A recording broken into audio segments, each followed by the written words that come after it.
बारिश में मेहमान पूरे हफ्ते रुकेंगे। सुबह से मूसलाधार बारिश हो रही है। हम तो यहाँ पर बारिश में फंस कर रह गए। मैं भी यही सोच रही हूँ मम्मी जी कि हम यहाँ अच्छा खासा घूमने आए थे और यहाँ आकर सारा मूड खराब हो गया। मम्मी मुझे बाहर जाकर खेलना है। अरे कैसी बातें कर रही हो, बाहर इतनी तेज बारिश आ रही है, हर जगह लैंडस्लाइडिंग हो रही है और तुम्हें बाहर खेलना है।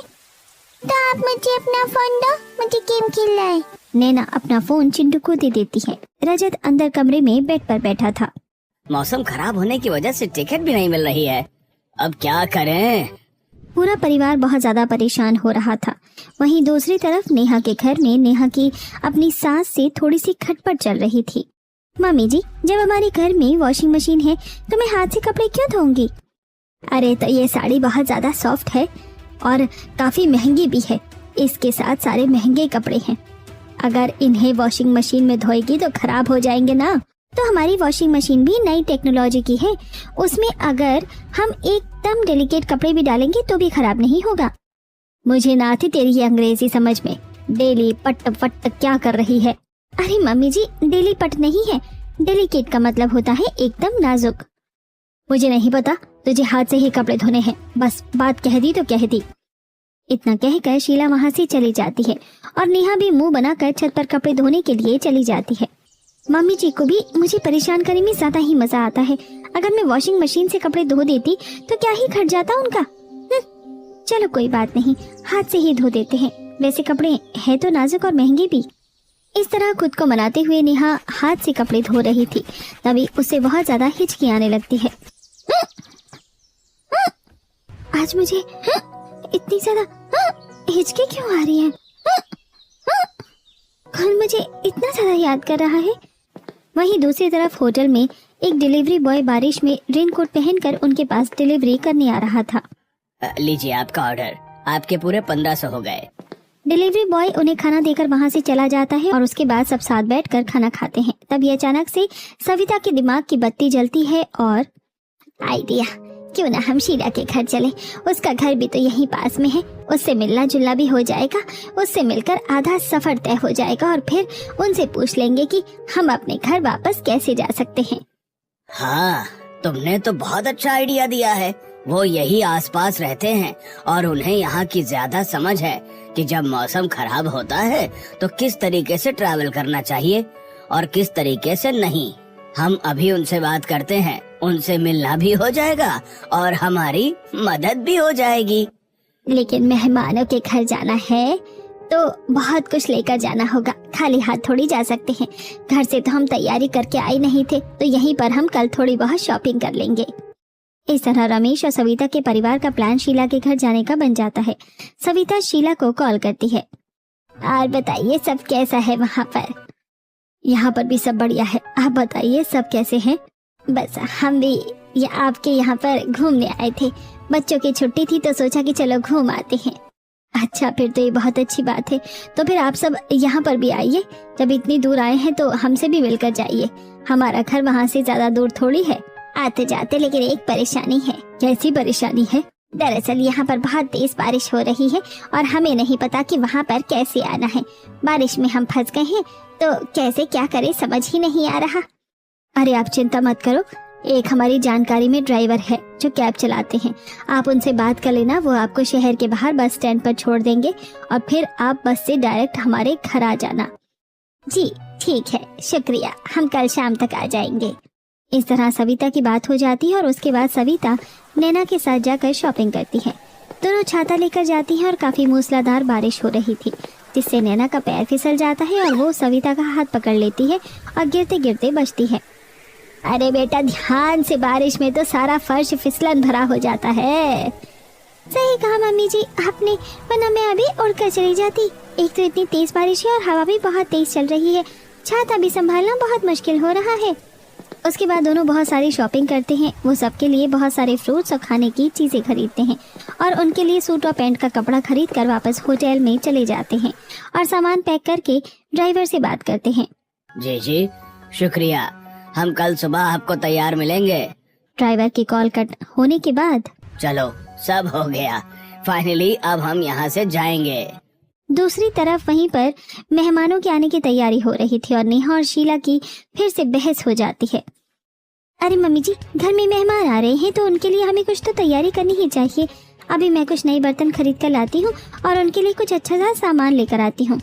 अब क्या उन्हें तो बिल्कुल चांद पर बैठाएगी।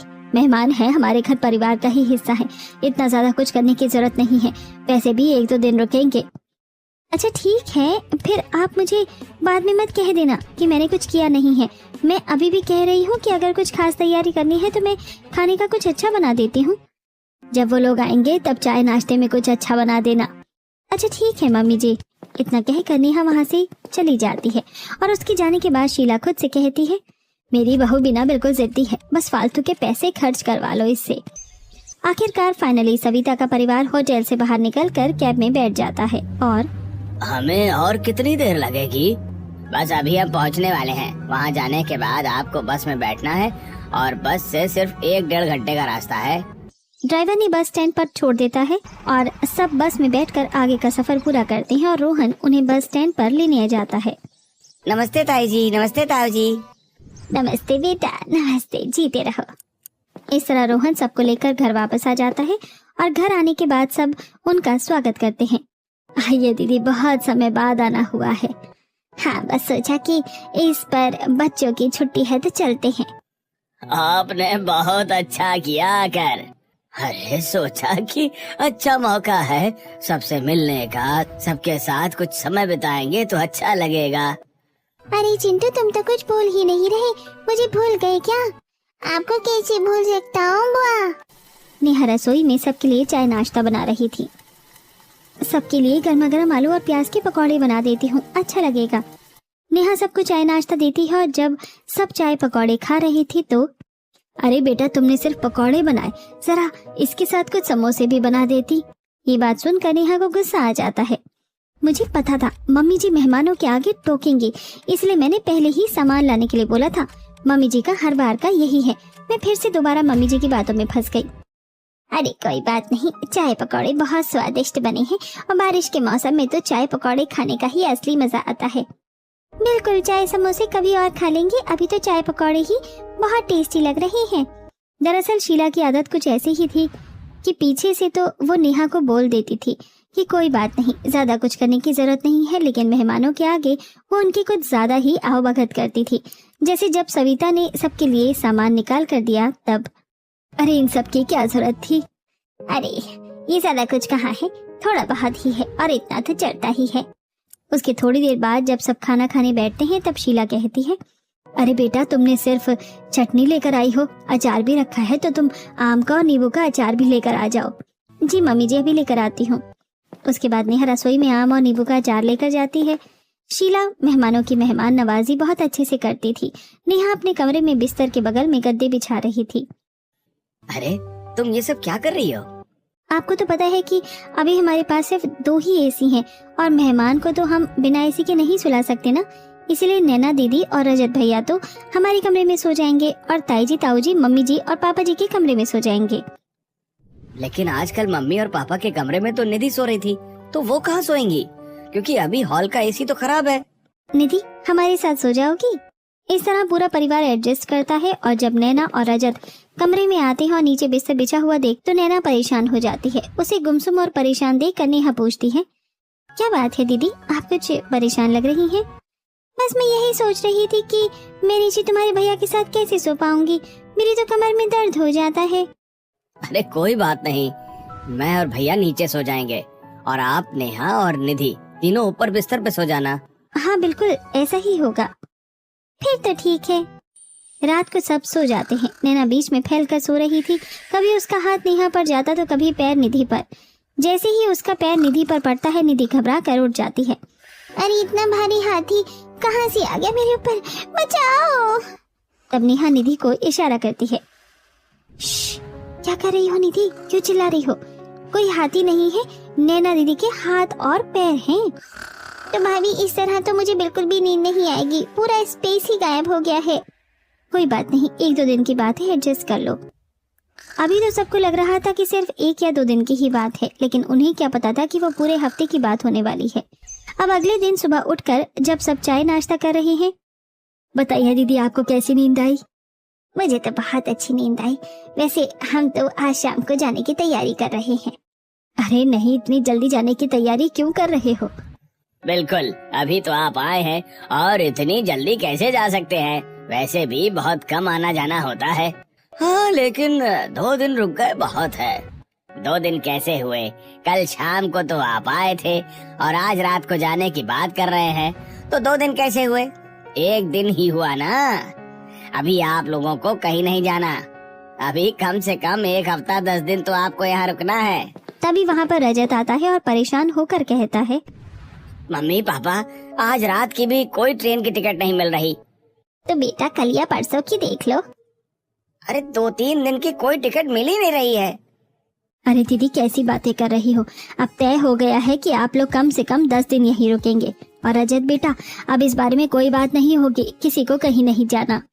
इस तरह सविता के परिवार वाले मजबूरी में वहाँ रुकते हैं और शीला के घर वाले भी उन्हें वहाँ से जाने नहीं देते। आज शाम को नेहा नैना और चिंटू को अपने साथ बाजार लेकर जाती है। सबसे पहले नेहा सब्जी खरीद लेती है। अरे भैया, आप मुझे 1 किलो घिया, 1 किलो टिंडा, 1 किलो तोरी दे दीजिए। साथ में 1 किलो भिंडी और टमाटर भी कर देना। अच्छा ठीक है बहन जी, अभी देता हूँ। तुमने सारी हरी सब्जी ही क्यों ली है? कोई अच्छी सी सब्जी भी ले लेती। सब्जी घर पर रखी है दीदी, इसीलिए यही थोड़ी बहुत सब्जी ली है। उसके बाद सब्जी लेकर दोनों घर वापस जा रहे थे कि रास्ते में चिंटू जिद करने लगता है, मम्मी मेरा पिज्जा खाने का मन कर रहा है। देखो सामने वहाँ पर कितनी बड़ी पिज्जा की दुकान है। अरे बेटा, मैं अभी अपना पर्स लेकर नहीं आई और इस तरह जिद मत करो, मैं तुम्हें बाद में पिज्जा खिला दूंगी। नहीं, मुझे अभी खाना है पिज्जा, अभी खाना है मुझे नहीं पता, मुझे पिज्जा खाना है तो खाना है। चिंटू वहीं रोड पर बहुत ज्यादा जिद करने लगता है और उसे ऐसा जिद करते हुए देखकर नेहा कहती है, कोई बात नहीं दीदी, मैं ले लेती हूँ पिज्जा। चलो चिंटू, बताओ तुम्हें कौन सा पिज्जा खाना है? उसके बाद वो दोनों पिज्जा शॉप पर जाती है और नेहा पहले तो चिंटू के लिए 2 पिज्जा खरीदती है। अरे नेहा, एक काम करो, तुम घर में सबके लिए पिज्जा ले लो, मैं घर जाकर तुम्हें पैसे दे दूंगी। कोई बात नहीं दीदी, मैं सबके लिए ले लेती हूँ, आपको पैसे देने की जरूरत नहीं है। इस तरह नेहा सबके लिए पिज्जा खरीद लेती है, लेकिन वो इस बात से अनजान थी कि ये तो बस शुरुआत थी, अभी आगे आगे बहुत कुछ होना बाकी था। घर आने के बाद सब पिज्जा खाते हैं। यहाँ तो पिज्जा बड़ा ही टेस्टी है, हमारे वहाँ का पिज्जा इतना टेस्टी नहीं होता। सच में बहुत टेस्टी है। सब बड़े मजे से पिज्जा खाते हैं और नैना ने भी नेहा को बाद में पैसे नहीं दिए थे, लेकिन नेहा ने भी इस बारे में कुछ नहीं सोचा। आज शाम को जब सब बाहर बालकनी में बैठकर चाय पी रहे थे, मैंने सुना है कि यहाँ थोड़ी दूर पर एक पहाड़ी इलाका है, क्यों ना हम वहाँ घूमने चले? हाँ, बाहर थोड़ी देर घूमेंगे तो काफी अच्छा लगेगा। ठीक है, अगर आप सब कहते हैं तो चलते हैं। उसके बाद रोहन सबको गाड़ी में बैठाकर वहाँ पर घूमने के लिए लेकर जाता है और सब पहाड़ों पर काफी मजे करते हैं। कितना अच्छा लग रहा है ना? हाँ, यहाँ का नजारा तो बहुत ही सुंदर है। सब लोग वहाँ पर थोड़ी देर घूमते फिरते हैं और बहुत सारे पिक्चर्स क्लिक करते हैं। अरे नेहा, मेरी जरा एक रील बना देना। ठीक है दीदी। नैना खुद आराम से घूम रही थी और नेहा सारा सामान लेकर घूम रही थी, जिसमें रोहन उसकी मदद करता है। तुम सारा सामान अकेले लेकर क्यों घूम रही हो? क्योंकि नैना दीदी और मम्मी जी ने कहा है। लाओ, मैं तुम्हारी मदद करता हूँ, तुम भी जरा घूमने पर ध्यान दो। पूरा दिन घूमने के बाद सब बहुत थक गए थे और घर आने के बाद शाम को नेहा सबके लिए खाने में टिंडे की सब्जी बना देती है। अरे बेटा, तुमने टिंडे की सब्जी बना दी? तुम्हें पता है तुम्हारे ताऊ जी टिंडे की सब्जी बिल्कुल भी नहीं खाते हैं। ओह अच्छा, माफ करना, लेकिन मुझे पता नहीं था ताई जी। तो तुम्हें खाना बनाने से पहले हमसे पूछ लेना चाहिए था ना बहू। लेकिन मम्मी जी, मुझे याद नहीं रहा, और हमारे घर में सब टिंडे की सब्जी बहुत खुश होकर खाते हैं, तो इसलिए ही बना दी थी। हमारे घर में खाते हैं, लेकिन अभी मेहमान आए हैं तो उनका तो स्पेशल ध्यान रखना चाहिए ना। इस तरह शीला मेहमानों की साइड लेते हुए अक्सर नेहा को डांट दिया करती थी, जिसकी वजह से उसे बहुत बुरा लगता था। अब तो बिल्कुल भूख मर गई और खाना नहीं खाया जा रहा। कोई बात नहीं ताई जी, आप अभी मुझे बता दीजिए, मैं दूसरी सब्जी बना देती हूँ। आप कोई दाल बता दीजिए, 10 मिनट में बन जाएगी। हमें तो दाल बिल्कुल भी पसंद नहीं है बेटा। दरअसल हम तो छोले, राजमा चावल और पनीर की सब्जी खाते हैं, तो अगर तुम पनीर बना देती तो अच्छा होता। रोहन देखता है कि नेहा को काफी परेशानी हो रही है और अब उसे दोबारा सब्जी बनानी होगी, इसलिए वो आइडिया देता है। कोई बात नहीं ताई जी, यहाँ पास में एक बढ़िया रेस्टोरेंट है, वहाँ से अभी ऑनलाइन पनीर ऑर्डर कर देता हूँ और आगे से हम कुछ और बना देंगे। इस तरह रोहन अपनी पत्नी को इस मुसीबत से बचा लेता है और जब पनीर आता है तो वो नेहा को रसोई में पनीर देने जाता है। थैंक यू सो मच, आप हर छोटी छोटी बात को नोटिस करके मुझे बचा लेते हैं। मैं तुम्हारा पति हूँ, तुम्हें हर मुसीबत से बचाना मेरा फर्ज बनता है। ठीक है, मुझे चिंता करने की कोई जरूरत ही नहीं। बिल्कुल नहीं, तुम्हारा सुपर हीरो साथ है तो डरने की क्या बात है। नेहा सबको पनीर परोसती है और सब खाना खाते हैं, लेकिन ये तो बस शुरुआत थी। अगले ही दिन से सविता और उसके परिवार के नखरे बढ़ने लगते हैं। नैना खुद कोई काम नहीं करती, उल्टा नेहा पर ही हुक्म चलाती है। अच्छा नेहा, आज तुम चिंटू के सारे कपड़े धो देना, मैं उसके ज्यादा कपड़े लाना भूल गई थी, और ये भी हर थोड़ी देर में कपड़े गंदे कर देता है। अच्छा ठीक है दीदी। इस तरह नैना अक्सर नेहा को ऑर्डर देकर वहां से चली जाती है। उसके बाद नेहा छत पर बैठकर जब कपड़े धो रही थी, इन लोगों ने तो मेरी नाक में दम करके रख दिया है। एक तो इतने सारे मेहमान आने की वजह से बहुत ज्यादा काम बढ़ गया है और ऊपर से कोई काम में मदद तक नहीं करवाता। नेहा कपड़े धोती है और उसके बाद उन्हें सुखा कर नीचे आ जाती है। थोड़ी देर बाद सविता नेहा को कहती है, बेटा जरा हमारे लिए थोड़ी सी चाय बना देना और उसके साथ तुम हमारे लिए समोसे और कोई चाट वगैरह बना देना। ठीक है ताई जी। अब नेहा काम करके फ्री ही हुई थी कि अब उसे फिर से चाय नाश्ते का ऑर्डर मिल गया था। नेहा गर्मी में जाकर चाय नाश्ता बनाती है और समोसे और चाट बनाने में उसे बहुत ज्यादा समय लग जाता है। बाप रे, कितनी ज्यादा गर्मी लग रही है और इतनी गर्मी में तो कोई भी काम करना बहुत ज्यादा मुश्किल है। सुबह से काम कर रही हूँ, थोड़ा सा भी आराम नहीं मिला आज तो मुझे। चाय नाश्ता बनाकर नेहा सबको खाना परोसती है कि तभी बहुत तेज बारिश होने लगती है, इसलिए वो जल्दी से दौड़कर छत पर कपड़े उतारने के लिए जाती है। अरे यार, इस बारिश को भी अभी ही होना था क्या? अभी तो कपड़े धोकर सुखाए थे और अब इन्हें नीचे कहाँ सुखाऊंगी मैं। इस तरह नेहा पूरा दिन काम करके बहुत ज्यादा परेशान हो जाती है और जब वो नीचे आकर एक कमरे में कुर्सी पर कपड़े फैला देती है। चलो जी, हो गया काम, फाइनली अब थोड़ी देर आराम करने बैठूंगी। लेकिन लगता है कि नेहा की किस्मत में अभी आराम नहीं था। जैसे ही वो बाहर आती है, हॉल की हालत देखकर उसके होश उड़ जाते हैं। चिंटू बारिश में भीग कर गंदे सैंडल समेत पूरे घर में घुस चुका था, जिससे पूरा घर गंदा हो गया था। सुबह इतने अच्छे से घर साफ किया था और अब पूरा घर गंदा कर दिया। इस चिंटू के बच्चे को बिल्कुल भी अकल नहीं है क्या? उसके बाद नेहा चिंटू के पास जाती है और देखो चिंटू, तुम नहाकर कपड़े बदल लो और इन सैंडल को भी बाहर निकाल दो। ये बाहर के सैंडल है और घर में इस तरीके से इन्हें पहनकर नहीं घूमना चाहिए। देखो पूरा घर गंदा हो गया। ठीक है चाची। उसके बाद चिंटू वहां से चला जाता है और नेहा पूरे घर को दोबारा से साफ सफाई करती है। इसके बाद तो नेहा बहुत बुरी तरीके से थक गई थी। उसने पूरे घर में पोंछा दोबारा लगाया था। हे भगवान, मैं तो सच में बहुत ज्यादा थक गई हूँ। दूसरी तरफ नैना घर का कोई काम नहीं कर रही थी और वो बाहर बारिश में नहाकर एंजॉय कर रही थी।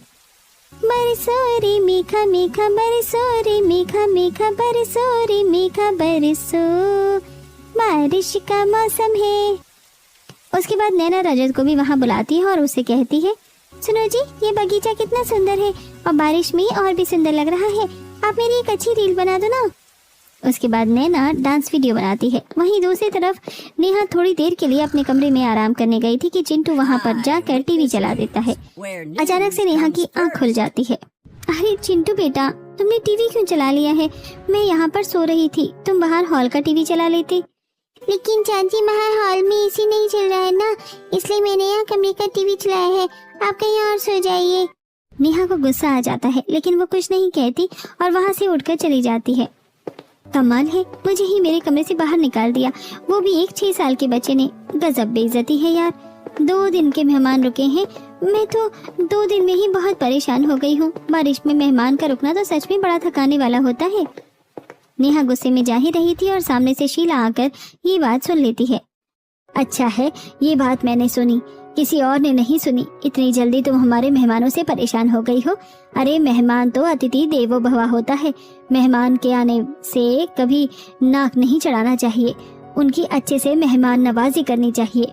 मम्मी जी, आप गलत समझ रही हैं। मैं किसी भी व्यक्ति की मेहमान नवाजी करने से परेशान नहीं हो रही हूँ।